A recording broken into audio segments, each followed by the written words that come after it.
สบายดีสวัสดีครับ Hello everyone วันนี้อากาศหนาวเลยพี่น้องอากาศหนาวเห็นอันนั้นเฟอเอิ้นไก่เฟอไก่พี่น้องชิคเก้นเฟอบ่มีอะไรเลยมีอันไก่2 ตอน 2 ตู้กินแล้วก็เฟอในเซน้ำไปเลยบ่ได้ออกไปนอกเพราะว่าหนาวนี่ถ้วยเฟอแล้วก็มีเครื่องอยู่ในเฮือนนี่น่ะผักบัวผักเบยอย่างก็บ่มีน่ะหอมปอกหอมป้องมีเท่านี้แหละ มีเซลลี่แล้วก็ผักบัวใหญ่แล้วก็ผักนาวคานออกไปมันหนาวกับลูกชิ้นก็อยู่ใน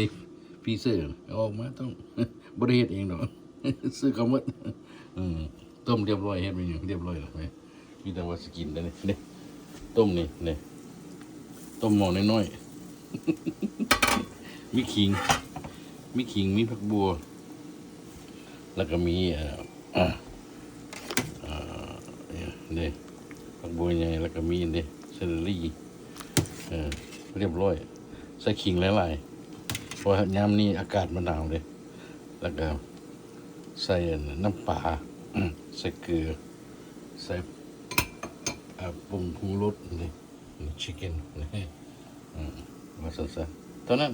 ก็มีอย่างไรว่าซะ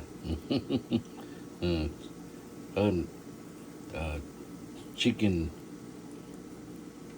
เฟอร์ชิคเก้นด้วยว่าซะ